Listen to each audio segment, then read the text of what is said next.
Welcome back to MHS Midnight Horror Stories. I know that many of you come to these videos as a gentle way to unwind before drifting off to sleep. So, before you close your eyes tonight, could I ask you for one small favor? Just leave me a quick interaction, a comment, a like, or maybe share where you're watching from and what time it is for you. Little actions like that help YouTube recognize the content and spread it to more people who might enjoy it. My current goal is to reach around 300 likes within the first 24 hours. Now then, let's step into tonight's chilling stories together. I never believed in ghost stories until I watched my daughter almost die because of one. My family and I moved from Pennsylvania to Beaufort, South Carolina last spring. There's me, David, my wife Maris, and our 15-year-old daughter, Lena.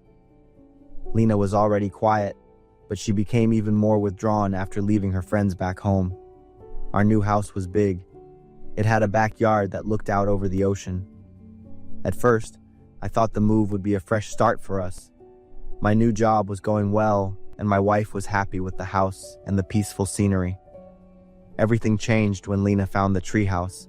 It was in an old oak tree near a steep cliff behind our house. The treehouse was built well. It even had small windows and a roof. The last owner must have put a lot of work into it. Lena started spending all her free time up there.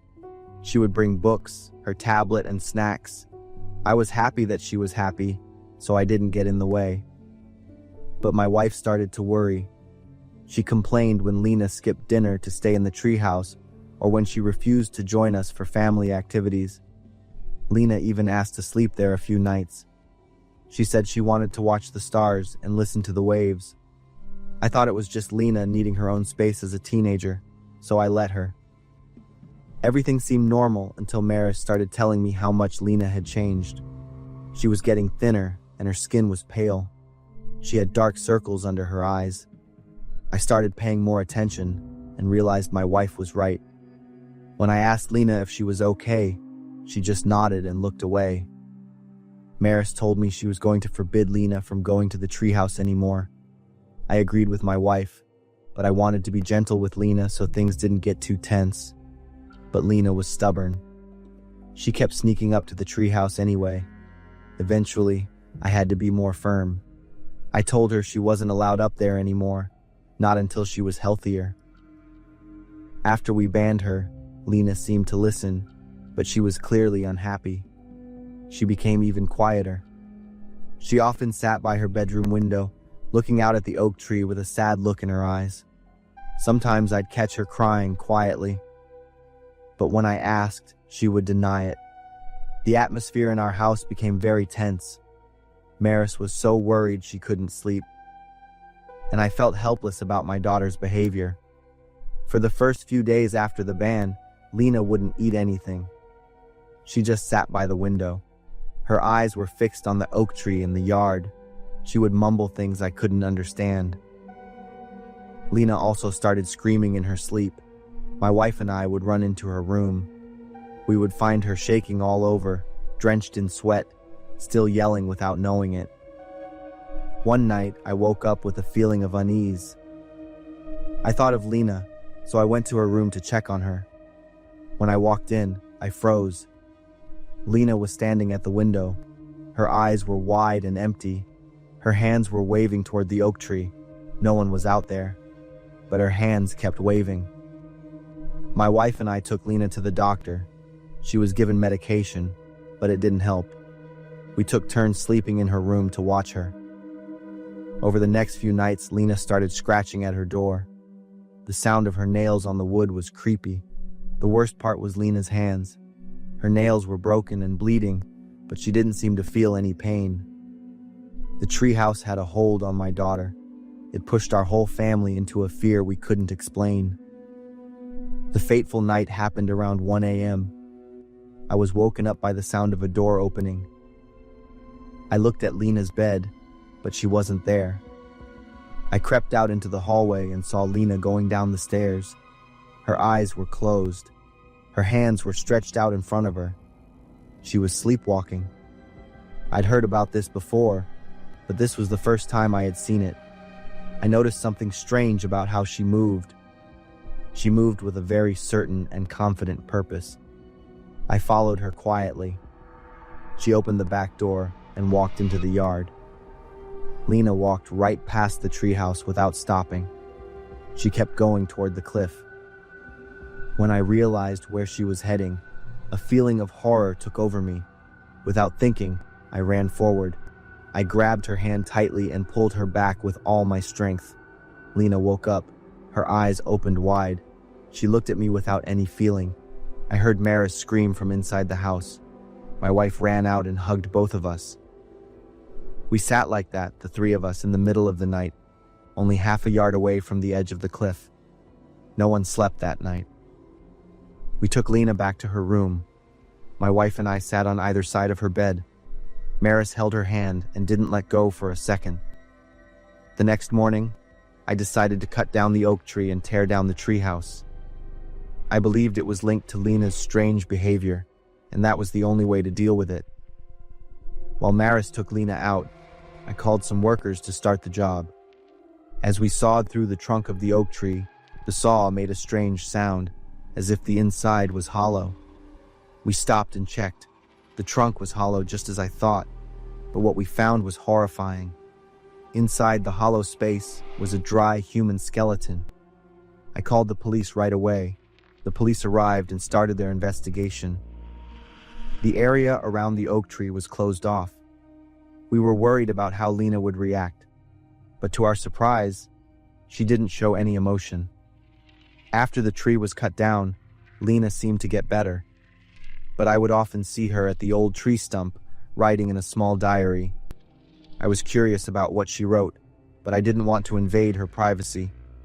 Until one afternoon, Lena chose to tell me the truth. She sat next to me on the porch, her diary still in her hand. Lena explained that she had been talking to a ghost in the treehouse. His name was Jace. He had appeared from the first day she found the treehouse. At first, Jace was just a faint shadow, but he became more solid as Lena spent more time there. Lena said he had brown hair and sad eyes. Lena explained that she felt lonely in this new place, and Jace seemed to understand her sadness. He told her about his life, his broken dreams, and his sudden death. Lena felt comforted by having someone to listen and share with, but over time, Jace changed. He started to convince Lena that this world was too painful. He told her that death would bring relief.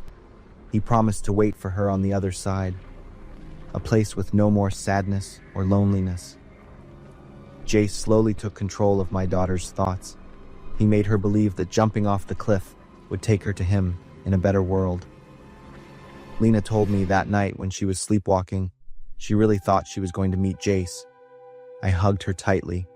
I was so grateful that I had stopped the tragedy in time. I now understood why Lena had become so frail and distant.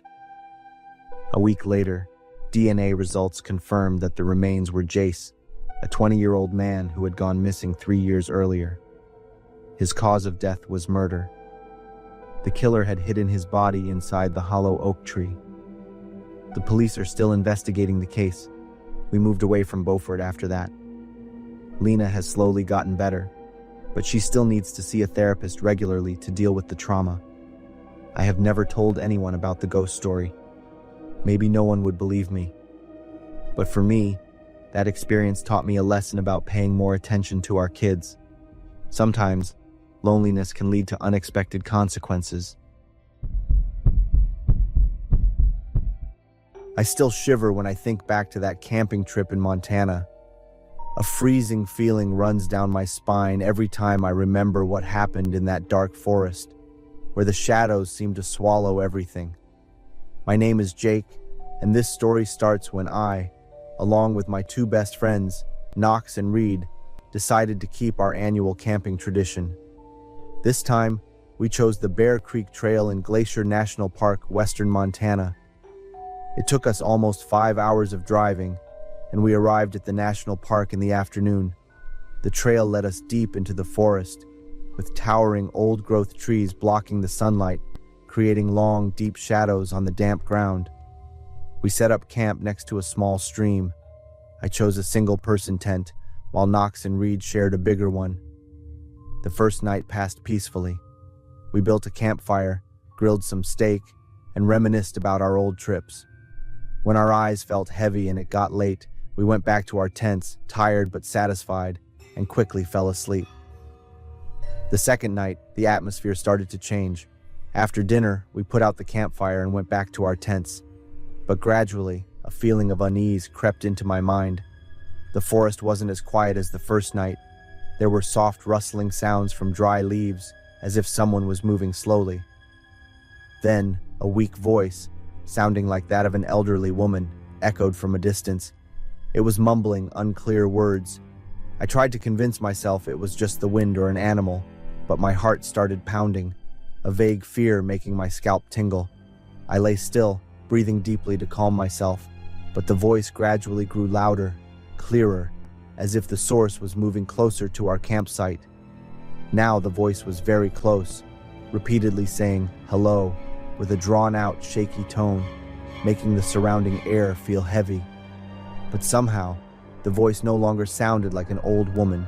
It was distorted and deep, like a man trying to imitate one, creating a terrifying discrepancy. Cold sweat broke out on my forehead, my body rigid in the sleeping bag, every sense straining to listen. Suddenly, my tent shook violently, as if someone was forcefully grabbing and rattling it from the outside. The tent fabric crackled under the pressure. Fear exploded inside me, and I screamed, my yell echoing in the dark night. From the next tent, Knox and Reed also screamed in panic, their voices mixing with mine, creating chaos. The shaking of my tent stopped abruptly, replaced by the sound of footsteps running away, dry leaves and twigs crunching under the stranger's feet. I couldn't take it anymore. Reaching for my flashlight, I quickly unzipped the tent and scrambled out.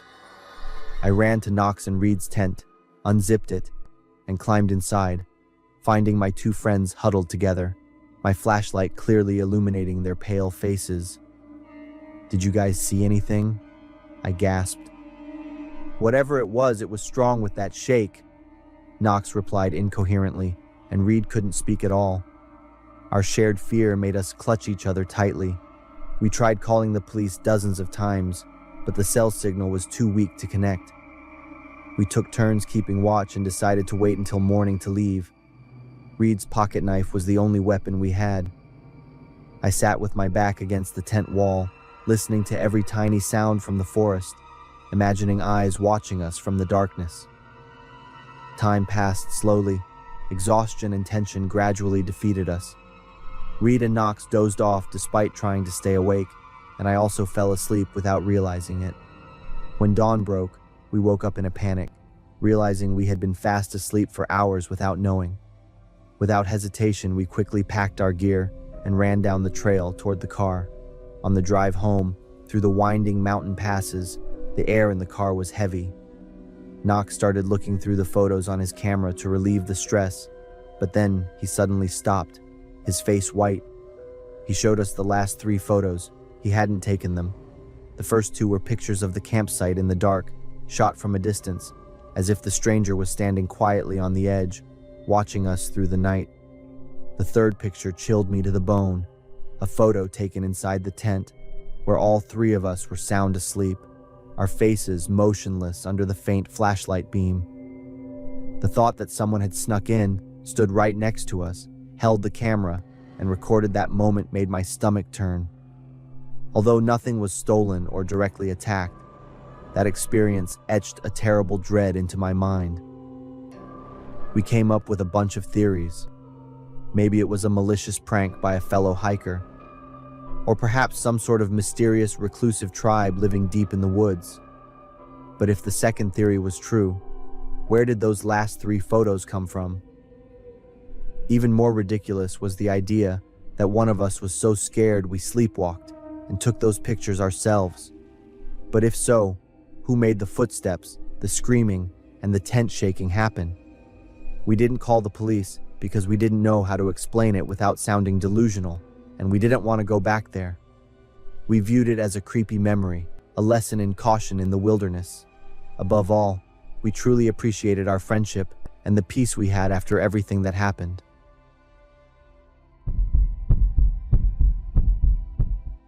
I'm Charity, just starting college. I started working part-time in my second semester to make some extra cash for tuition and living expenses. My parents said they could afford it, but I was stubborn and pretty independent, so I always did my own thing.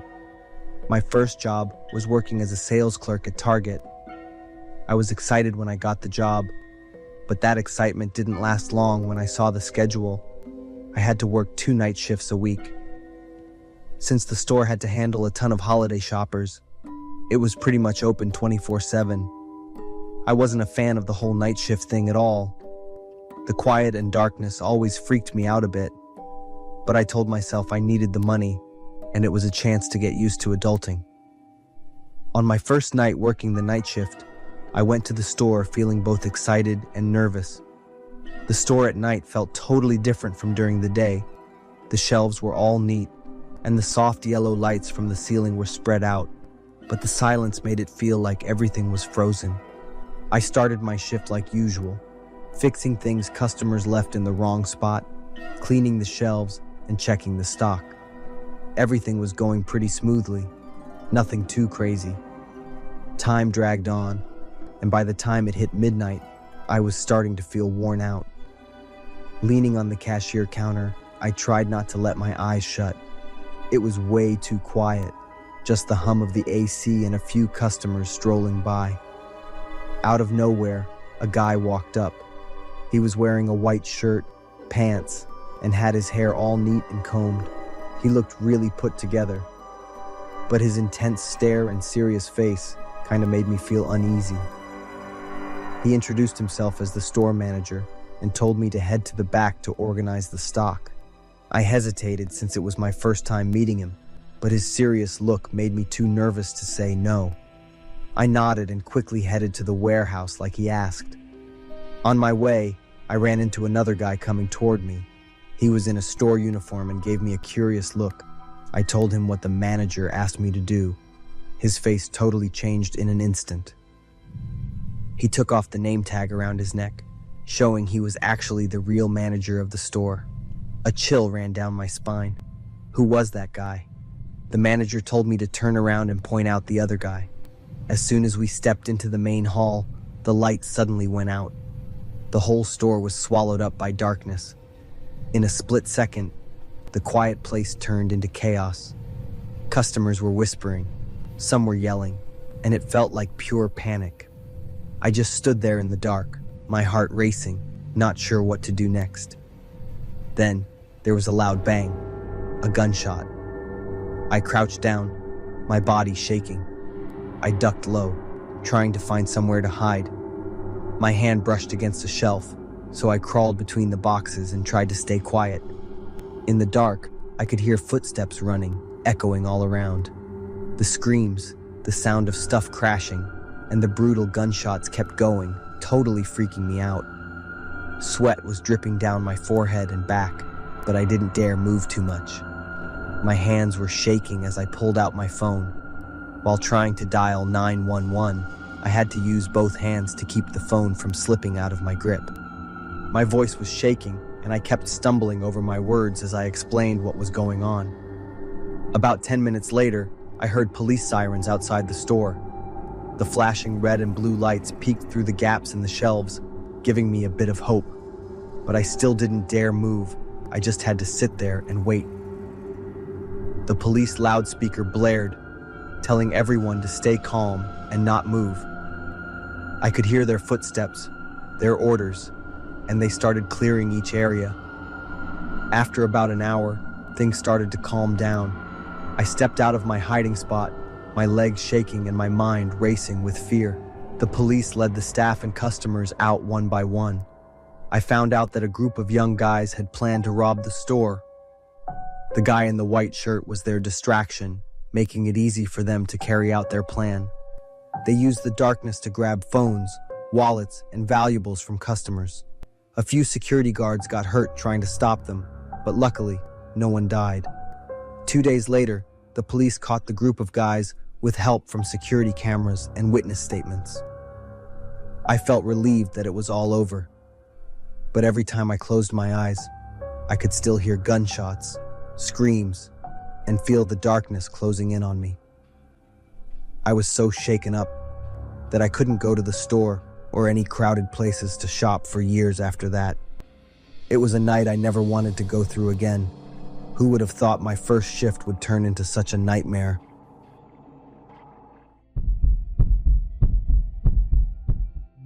I posted this story on Reddit because I wanted to share it and get some advice. I'm totally freaking out and scared. One afternoon, after cleaning up every corner of my room, I randomly found a diary with my name on it. I'm not going to tell you my real name. Just call me Mia. I was so stoked, like I just found a bunch of cash. So I could figure out what went down before I turned 12, because I don't remember a thing. I'm writing this down because if I lose my memory, this will be proof to throw my mom under the bus in court. What was that? I read that line again, and it was stuck in the last line of the first page, in red ink instead of blue. Then, I flipped the diary over and checked out the owner's name again. It was me, my name. To figure out the answers to the questions in my head, I started reading the diary closely. May 13th, 2007. I was 7 back then. I am super sad. It was the first time I saw my parents fighting. I don't get why, but I saw my dad crying after my mom left. June 22nd, 2007. Today, while I was playing store with my best friend, I needed some paper, so I dashed into my parents' room to grab some. I saw on my mom's computer screen, death benefit. I don't really get it. It's like death, but why do I get benefits? After reading all this, my mind was all over the place.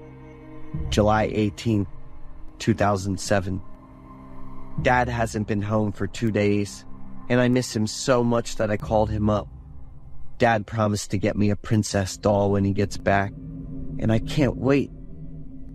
After dinner tonight, I heard Mom talking, and I was sure it was Dad, so I happily ran over. But nope, he was super creepy. Mom said he was Dad's friend. August 30th, 2007. Dad's home. This morning, Mom made breakfast for the whole family, and she and Dad were laughing together.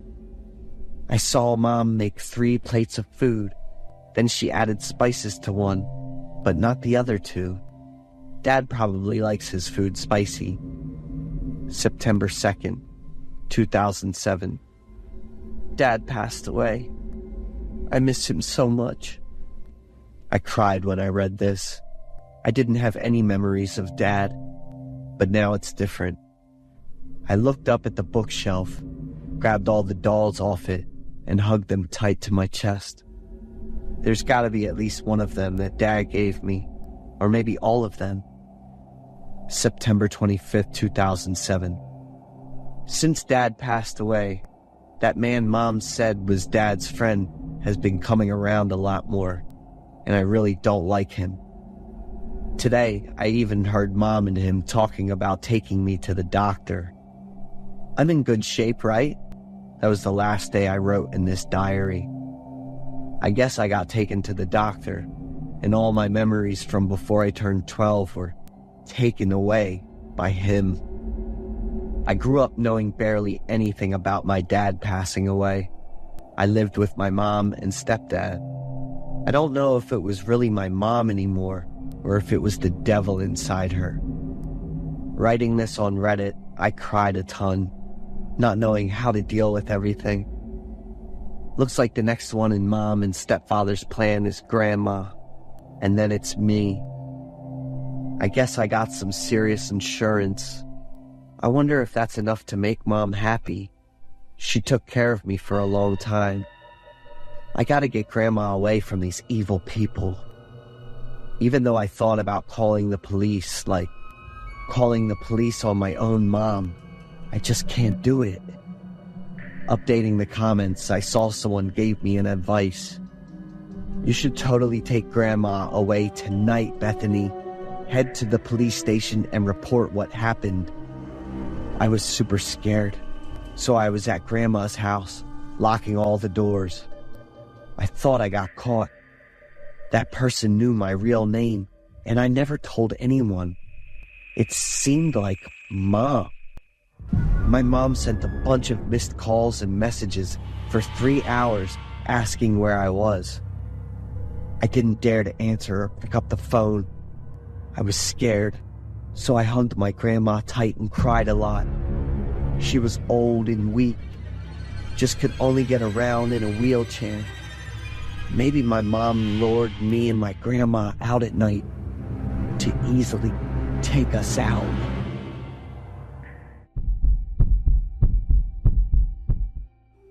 I never thought my chill life would one day take such a terrifying turn. It was this gloomy fall day. My parents were out at some conference, and I was home alone, way out near the woods. That evening, I swung by the closest gas station after hanging out at my best friend's place. The dim neon lights made the place feel creepy. There was a guy standing by the gas station while I was filling up my car, his face hidden under a low baseball cap. He had on a bulky, dull brown coat, and I could feel his eyes on me the whole time. As I snapped the gas cap shut, the guy walked up and asked how to get to the interstate. His voice was low, not really threatening, but definitely not friendly either. I gave him directions, being polite but quick about it. As I turned to head out, a chill ran down my spine. Driving home, I noticed a car behind me, its headlights way closer than usual. At first, I figured it was just another car going the same way, but every time I sped up or slowed down, it kept the same exact distance. When I turned onto the dirt road toward home, the car suddenly stopped and its headlights went out. I glanced in the rearview mirror, but all I could see was darkness swallowing everything up. I tried telling myself I was just being paranoid, but the feeling wouldn't go away. That night, in the quiet house, I heard this soft voice, like a whisper on the breeze, calling my name from outside the window. When I looked out, there was nothing but darkness and the trees swaying in the wind. The next day, it got even worse. When I went out to grab something from the car, I could feel a figure hanging back behind the garage wall. I called the police, and when they showed up, they went around with their flashlights, checking the woods and the backyard. But they didn't find anything. One of them told me to stay calm and keep my phone on me, but the look in his eyes said he thought I was making it all up. I knew what I heard was real. Another night, after getting back from work, I heard footsteps crunching on dry leaves and this slow, heavy breathing. I didn't look back, I just bolted straight for the door. But once again, he was gone, like he was never there to begin with. I called my parents, and they told me to go crash at a friend's place until they got back. But stepping out right now felt like asking for trouble. I decided to stay home for the night and pack up so I could head to a friend's house first thing in the morning. As I got out of the car and went into the house, the fear from the past few days hit me all over again. Out of nowhere, someone rushed at me from behind. All I could make out were these cold eyes behind a mask. He yanked my arm hard, and I could feel his hot breath on my neck. Then I felt a sharp pain in my back, like something had stabbed me. In a total panic, I swung my bag as hard as I could and smashed it into his face. It threw him off just long enough for me to jump into the car and lock the doors. I slammed on the gas, my heart racing, so fast I thought it might explode.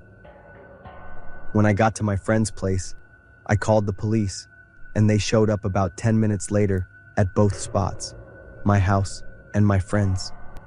They checked everything around both places, but didn't find a single trace of the guy. It was like he'd vanished into thin air, like he was never even there. For the next few days, I was on edge about everything.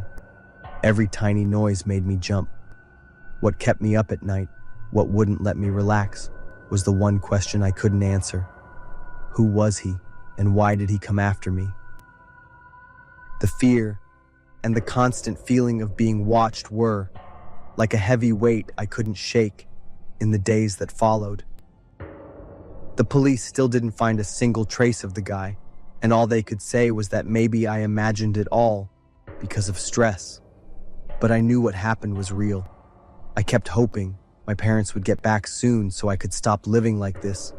But then they texted saying something came up at work, and they couldn't come home as planned. I didn't have any other options, so I decided to go back home. That night, while I was in the kitchen, I heard footsteps coming from the attic. I grabbed a kitchen knife and slowly made my way up the stairs. Using my phone flashlight, I swept the attic with the beam. At first, everything looked normal until I saw a dirty mattress, empty food containers, and photos of me taken without me knowing. There were pictures of me at the gas station, on the drive home, and even in my bedroom. I turned around, and there he was. Before I could even react, he came charging at me. In a total panic, I swung the knife. He went down, breathing weakly, then just stopped. I bolted out of the house, called the police, and stood there crying, shaking, and scared out of my mind, with blood all over my hands. When the police got there, they found out he was a wanted criminal who'd been on the run for the past 3 months and had probably been hiding out in my house the whole time. It hit me. He'd been watching me this entire time. It was horrifying, and I completely broke down, sobbing. But what sent chills down my spine even more was when the police checked his phone. They found a video of him talking to my parents. In the video, my parents were standing there with him at the gas station, having a full-on conversation. At first, it looked like they were just talking to some random guy, but then my dad handed him a wad of cash and a map, and then my mom's voice came through, cold and sharp. "Here's the key. Get it done quickly and cleanly." I couldn't believe what I was hearing. How could they do this? I started shaking, feeling like my whole world just fell apart. The police took all the evidence right away, but they wouldn't say anything about it yet. I begged them to dig deeper. A few days later, they uncovered something absolutely horrifying.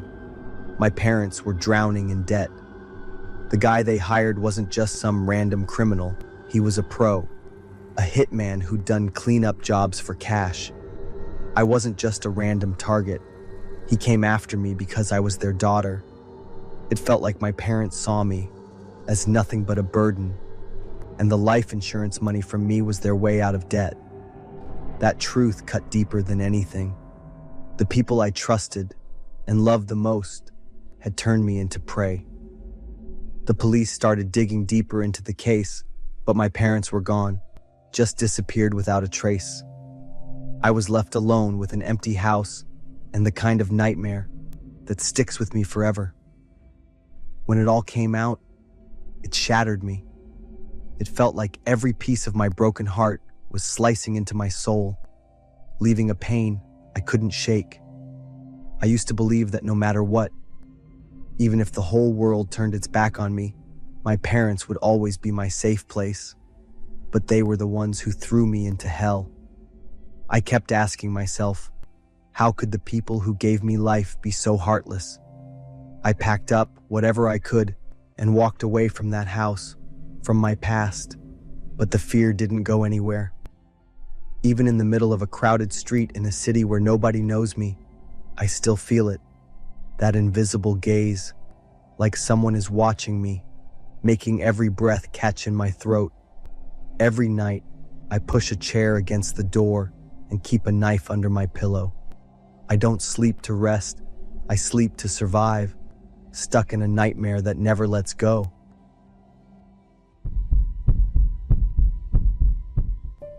I'm Natalie, living in Queens, New York.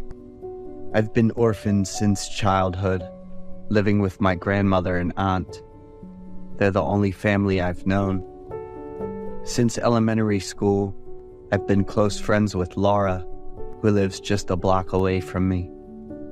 Laura has a similar background to mine. Her father abandoned her and her mother when Laura was 4. By the time she was 10, her mother left Laura with her grandparents and remarried. Laura and I grew up together, considering each other as sisters. I have a strong personality, while Laura is very feminine. Both of us lacking affection. We deeply cherish and support each other. When we went to college, Laura and I decided to attend the same university. By sophomore year, Laura met a guy named Kane. Kane is 2 years older than us, with a somewhat eccentric appearance. He's tall and very skinny. His pale and white skin made him look frail and delicate. His brown hair always hung long and somewhat disheveled. Kane had multiple piercings on his ears, nose, lips, chin, and eyebrows. Living alone, he never mentioned or met any of his relatives.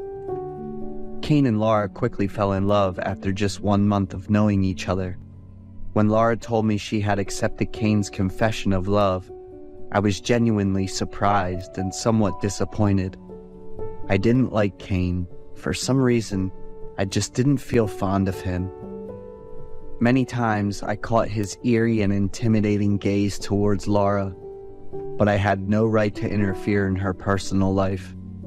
Laura's grandmother also advised her several times to be careful and vigilant with Kane. After 3 months of dating, Laura and Kane announced their engagement, shocking everyone. Laura was so deeply in love with Kane that she brushed off the warnings. They moved to the house Kane had rented previously in the neighboring town after getting married. Laura missed out on her studies, choosing to stay home and do household chores. At first, she would often come back to visit. We went out together, and Laura would talk about married life with Kane with an extremely happy face. Seeing Laura happy, I gradually started to trust her decision. But Laura's visits gradually became less frequent. Her messages and calls to me also decreased. Even when I sent her messages for days, Laura would only reply briefly. The happy photos Laura shared with her husband on her personal account slowly turned into posts filled with hidden emotions. Once when I visited Laura, she looked visibly thinner. She led me into the house and I greeted Kane cheerfully. He responded with an extremely cold tone, not even looking at me. Kane looked at Laura with a threatening gaze. He said he had to go out for something and would be back in the afternoon.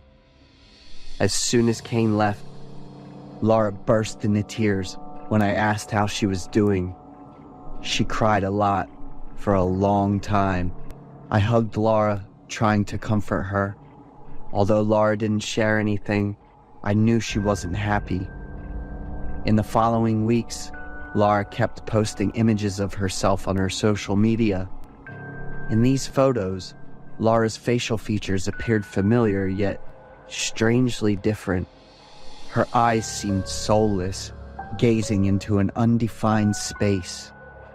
What stood out was that all the photos had the same expression, no longer radiating the bright and innocent smile as before.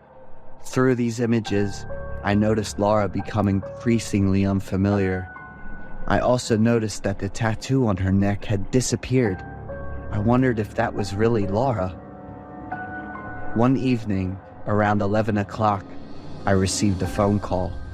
"Natalie, I'm scared. I just had a dream about Laura.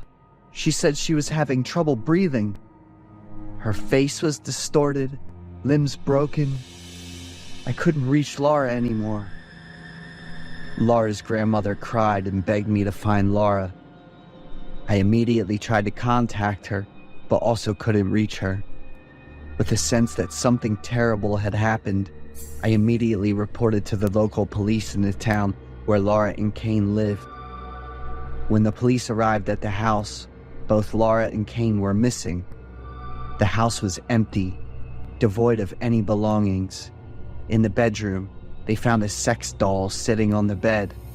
It looked exactly like Laura. The doll was still very new and appeared to have been cleaned before being left behind. The house was clean too, with no signs or personal belongings left behind. Through the street security cameras, the police couldn't find any trace of Laura and Kane for the past 10 days. They had vanished. Upon closer inspection of the images Laura had posted before disappearing, it wasn't Laura, but the doll that had been found. Where had they gone? The doll was sent back to Laura's grandmother by the police. She cried a lot. The doll seemed to remind her even more of Laura. Nearly a year passed, but news about Laura and Kane remained a mystery. I often visited Laura's grandmother. She cherished the doll and placed it in Laura's former bedroom, as if Laura still existed in this house. Looking at the doll, I truly wondered, what was its purpose? Why did everything in Laura's house disappear except for it? Suddenly, I noticed a part of the doll's arm seemed to be sticking out. There was something sharp inside, about to puncture the outer layer of the doll's skin. Laura's grandmother and I decided to cut open the doll's arm to see what was inside. As the knife sliced through, the doll's arm split open along a long seam. From within, a decaying human hand emerged along with the slimy silicone material. The smell of plastic and decay filled the air heavily. Laura's grandmother was in shock, clutching her chest and screaming before collapsing. I led her out of the living room and locked Laura's room, then called the police. After examination, the police determined that the body inside the sex doll was Laura's. The cause of Laura's death could not be determined. No words can describe the panic of Laura's grandmother at that moment. For the past 8 years, Kane has been on the run, with warrants issued throughout the United States and some neighboring countries. But they have never found any leads. Even his personal information is not on the national magazine. I always remember Laura, my sweet and warm-hearted girl.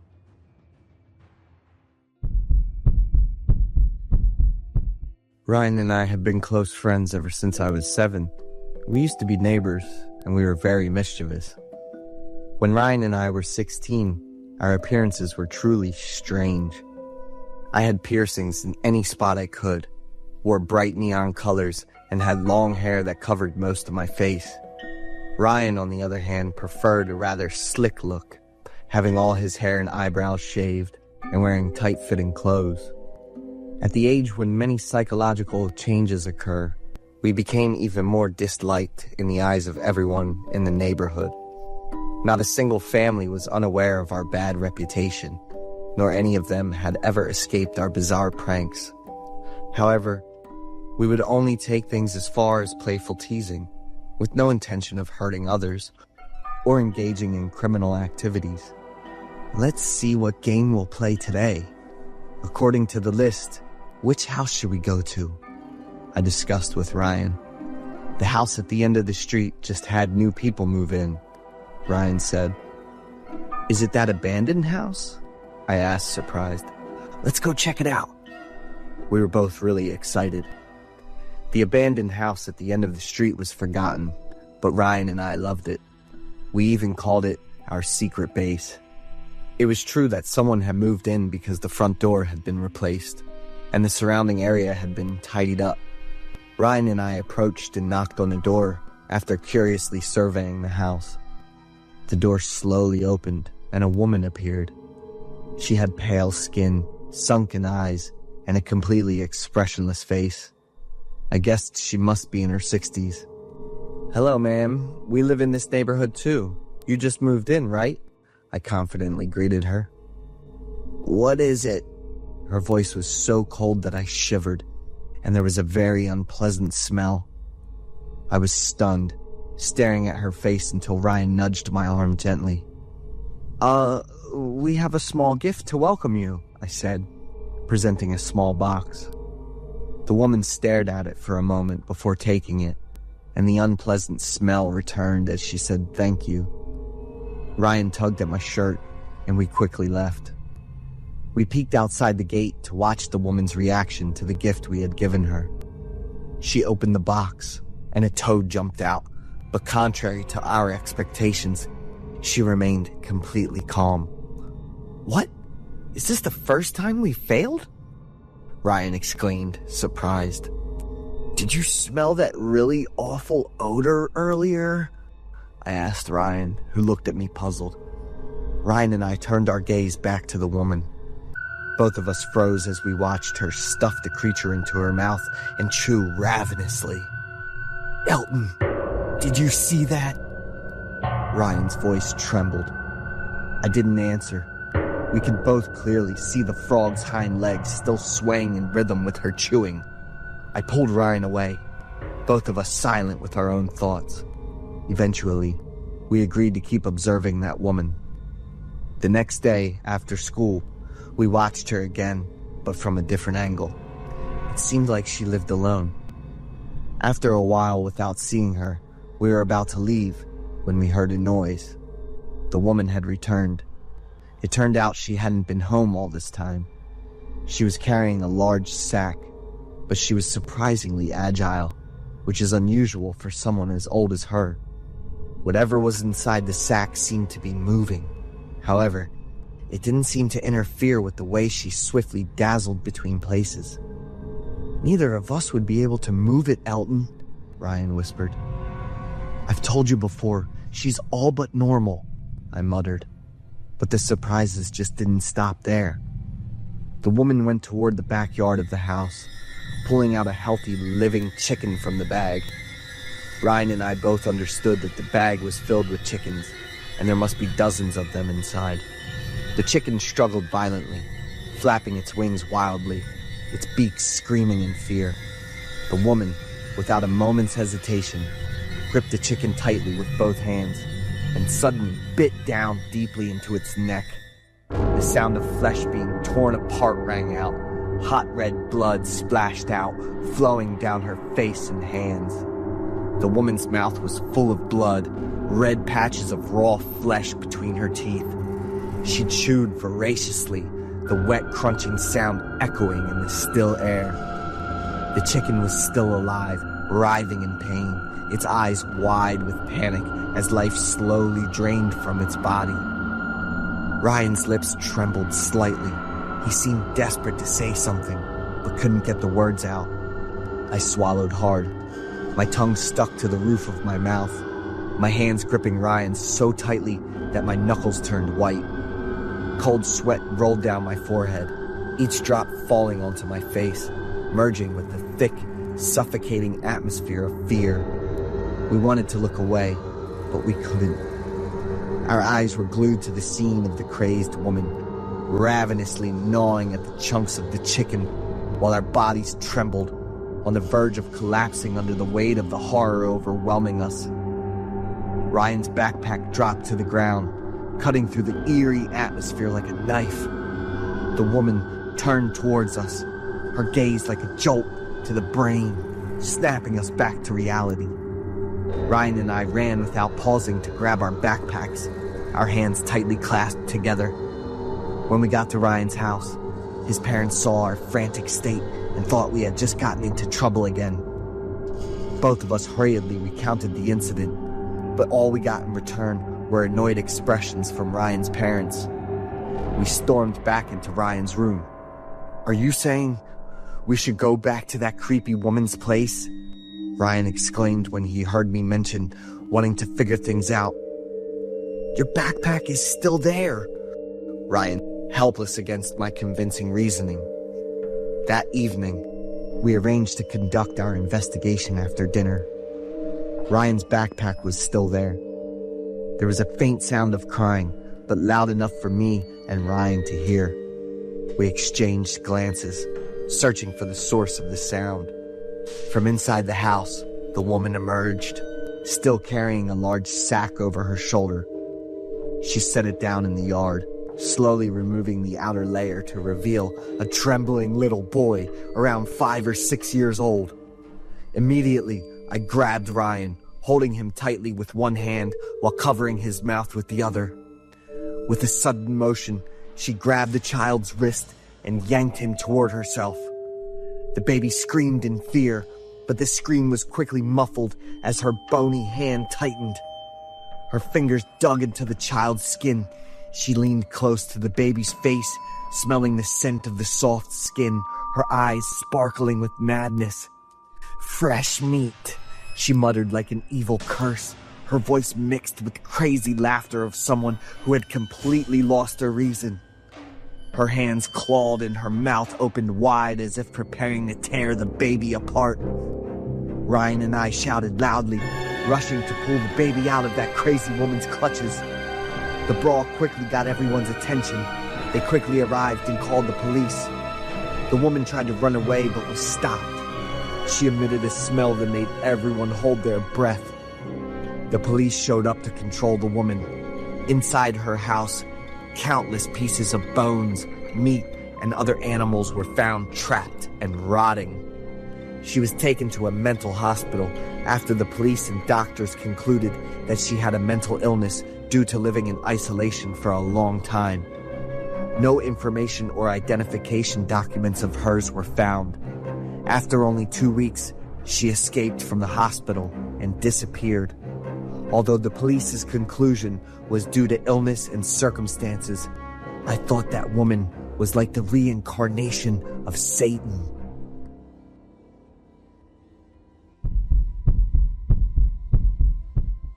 I'm Ryan, 17 years old, living with my parents in Arizona. I have a passion for the gym. My father is my inspiration. My dad designed a fairly large room full of exercise equipment at home. Dad has an admirably toned body at the age of 58. My mother is quite young, 13 years younger than my father. Mom doesn't like to exercise but prefers skin caring and follows a strict diet. I'm very proud to have parents with outstanding and youthful appearances. But I have nothing in common with them, except for my mother's blue eyes. I don't care too much about this. After all, I'm quite handsome according to everyone's compliments. In my father's practice room, there's a wooden shelf containing many medals of large and small awards from gymmers. The top position in the middle of the wooden shelf is a picture of my mother when she was young. But in that photo, my mother has brown eyes. In my mother's room, there's also a very strange picture of a woman. I have never met her before. She's very beautiful, short brown hair and blue eyes like me and my mother. I witnessed several times my mother clutching that photo and crying, looking at her in so much pain and torment. I asked my mother about the photo of that woman. She just smiled at me and did not answer. After many times like that, I didn't ask about that woman anymore. My parents rarely show affection to each other. They respect each other's private space. They have a lot of love for me, but in two completely different ways. Outside of studying, I enjoyed playing music and exercising in the gym. Everything was very normal until the last month. Every time I step into the gym, it feels cold and gloomy, a feeling I've never had before. At first, I didn't pay too much attention to it, nor did I tell my dad about it. Until recently, a series of scary events that happened caused me unable to ignore it anymore. The first time was when I practiced at 9 p.m. I went into the room and turned on the lights and warmed up thoroughly. I started the workout by jogging, but as soon as I stepped on the treadmill, the light in the room suddenly turned off. Power blackouts in the area where I live are quite rare. Looking into the next room, the electricity was still on. I thought the light bulb was broken. But when I got close to the switch, it was in the off state. I turned my hand on the switch and the light came back on. At that time, I did not have any doubts or feelings of fear. I continued the training session and finished at 11 a.m. The second time was also when I was alone in the gym. It was around 10 p.m. I'm doing shoulder raises using resistance bands. Suddenly, the song I was playing turned off, and a few seconds later, a child's giggling voice froze the blood in my veins. The laughter was so loud and haunting, I shivered and got goosebumps. About 5 seconds later, the laughter disappeared. My music continued playing. I stopped the exercise, went to drink water, wiped my sweat to calm down, wondering whatever just happened was real or I was hallucinating. That day I finished my homework early. I didn't tell my parents about those two strange encounters because they would be so unbelievable. The third time it was not at night, but around 4 p.m. It was the weekend, so I spent time practicing earlier than usual. I improved my exercises with barbells. Lying down to lift weights, I feel like it's much heavier, even though my weight remains the same. After lifting it about 4 times, my mind started to feel dizzy and ringing in my ears. I closed my eyes lightly and then opened them to regain consciousness. When I opened my eyes, I brought the weight down at the same time. From the horizontal bar of the dumbbell, a woman hung, her long hair hanging down, her big eyes wide open, her mouth wide open, filled with blood. In her arms, she held a crying newborn baby. The woman pressed her terrifying face close to mine. Her loud scream and the child's cry hurt my ears. I was startled and screamed loudly, unable to control the strength in my arms. The dumbbell pressed hard on my chest, making it difficult to breathe. At that moment, the woman also disappeared. I braced myself, used all my remaining strength to place the dumbbell on the support bar and sat up, clutching my chest and panting. It took a few minutes to calm down. I was about to get up and go to my room. Accidentally, I looked at my mother's photo on the wooden shelf. Mom looked at me, her unfamiliar brown eyes filled with anger and resentment. I was startled to remember the woman's face just now. She looks a lot like my mother, but it's the mother in the picture. I went into the bathroom and poured cold water down really hard to really wake up. Running to my parents' room, I wanted to tell them about the horrors I had experienced. But just as I approached the door, I heard 2 people arguing. You are the one who killed my wife and son. You even destroyed your own face just to be here. I was so shocked. I rooted to the spot, listening to every bitter word my parents said. It turned out that the woman with blue eyes in the picture in my mother's room was my mother's real face. So what about me? What is my true identity?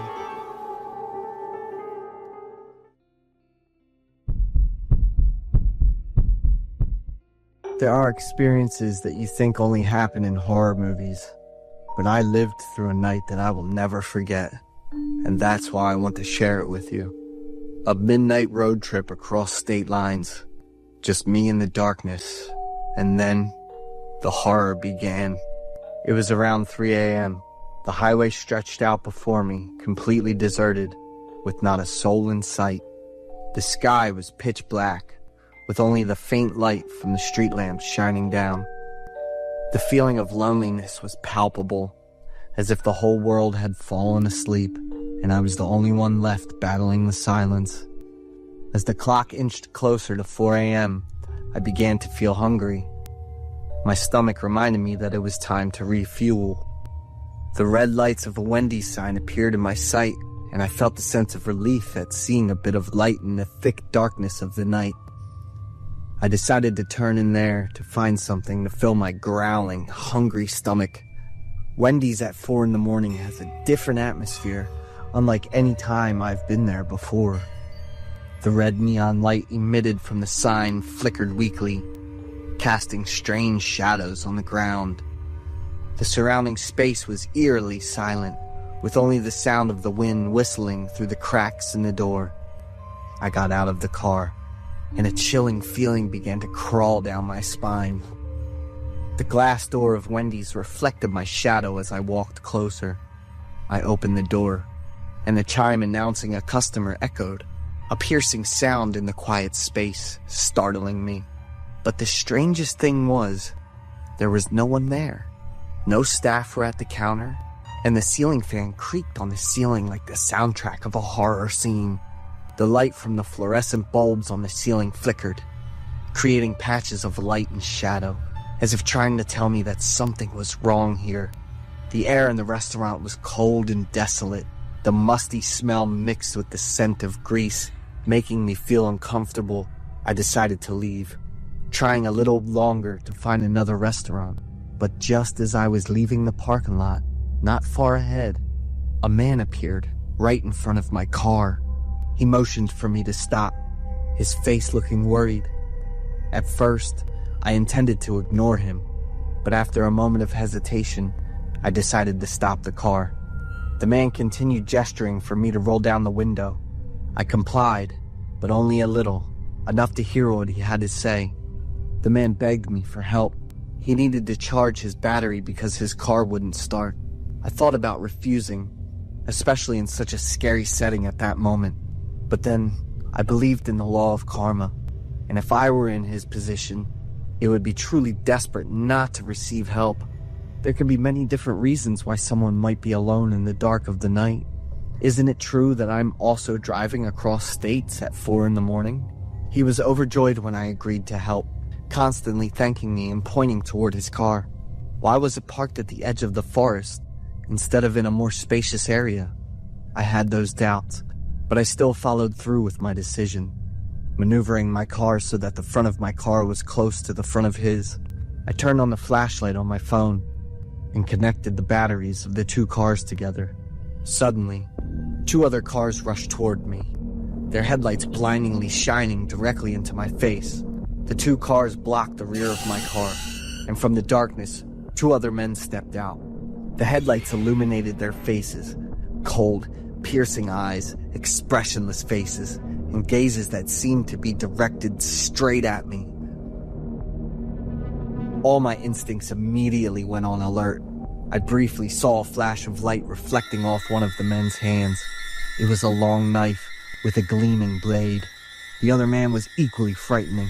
He was holding a gun, his face cold as if he had already prepared for something terrible. The feeling of doubt had now turned into sheer terror. I knew I was in real danger. Tangled thoughts spun in my mind. Why are they here? What do they want from me? There was no time to think further. Survival instincts took over, and I knew I had to leave immediately. Leaving everything behind, I turned and fled into the forest, the darkness enveloping me like a thick, suffocating blanket. I ran relentlessly, pushing past bushes and sharp, dried branches, each cut serving as a reminder that I had to get as far away from this place as possible. The entire night, I hid in a bush, not daring to move. I stayed silent, listening to the wind whistling through the branches and the sound of insects, unable to stop myself from imagining the terrible things lurking in the darkness. A few times, I heard footsteps somewhere very close, and immediately my heart felt like it was about to jump out of my chest. I tried to control my breathing, each breath feeling like a betrayal in my effort to hide. Time seemed to stretch on endlessly. Each passing second felt like an agony.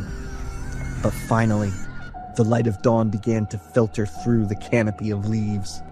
I let out a sigh of relief, feeling as if I had just been freed from a nightmare. My body was numb from sitting curled up all night, but I knew I was safer now. I carefully stepped out of the bush, groping my way back to the narrow trail that led out of the forest. I needed to call the police, but my hands were still trembling and my heart wouldn't stop pounding. My car was gone, along with the 2 cars of those lying criminals. The car of the man who asked for my help was actually severely damaged, just a junk pile in disguise. I looked at the empty road, my heart filled with frustration and a sense of helplessness. The thieves had vanished, and no one knew who they were or where they had come from. To this day, my car and the identities of the 3 criminals have still not been found.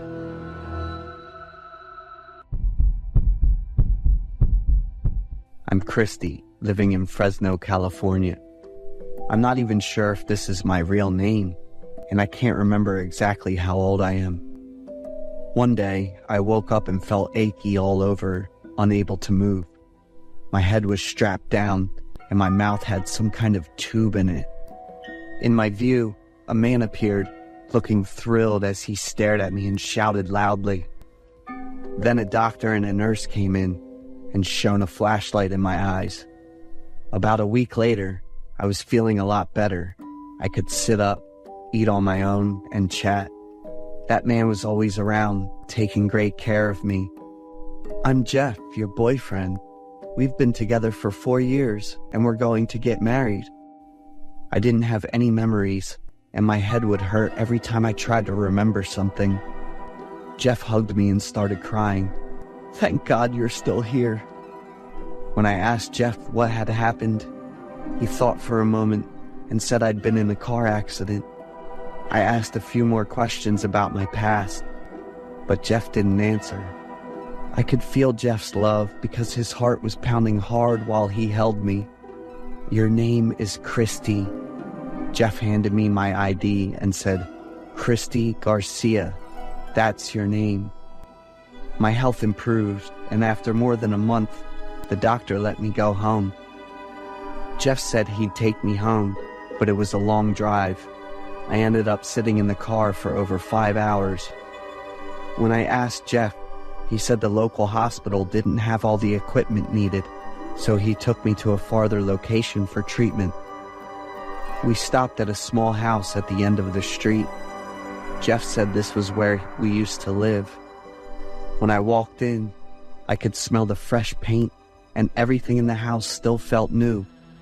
There wasn't any furniture or stuff that would help me figure out if it was really mine. I asked Jeff again, and he smiled, saying he had remodeled the whole house to give me a more comfortable living space. We'll get all new furniture since I've been in the hospital for a while. The house is filled with books, from the living room to the kitchen, and even the bedrooms. Jeff said the books would keep me entertained when I'm home alone. I noticed the house didn't have a TV, computer, or any other electronic devices that could connect to the internet. Jeff said they wouldn't be good for my brain. If I wanted to remember things, I needed to stay away from stuff like that for a while. Jeff would be home with me 3 days a week, and he said he'd be at work the other 4 days. He hadn't really said what he did there, though. Jeff always prepared enough food for me for the whole day before he headed to work, so I didn't have to worry about doing anything myself. But I can't feel anything more for Jeff beyond just gratitude. One day, Jeff came back and gave me a cute little puppy named Milo. He said it would be a great companion to keep me from feeling lonely. After dinner that night, I asked Jeff about the medications the doctor had prescribed when I was discharged. He said there wasn't any prescription, but I remember the doctor mentioning I needed to take medication regularly and come back for follow-ups. I've been staying calm and just relying on Jeff because I couldn't remember anything and didn't feel confident about myself. One night, Jeff came home completely drunk and kept calling me Michelle. It took me forever to get Jeff to his room. Hal, you loser. Michelle is mine. Jeff fell asleep right after, leaving me sitting there with a million questions. Not being able to remember or figure out what's going on was incredibly frustrating. The next morning, I asked Jeff about the names Michelle and Hal, and he looked really surprised. He said, "It was just some rambling of a drunk guy. Don't overthink it." I didn't ask any more, but from then on, I was determined to try to remember and figure things out. One day, I secretly took Milo into town. I was so fed up with being cooped up at home. A middle-aged woman grabbed me and gave me a really close look. "Michelle, you're the person they've been searching for in the news." I was stunned, unable to process any of the information. I told her that my name was Christy, but she insisted that my name was Michelle. She took me back to her place and showed me the news report. The news said they had stopped searching for a girl who looked exactly like me after months of no results. Her family and her boyfriend Hal were devastated.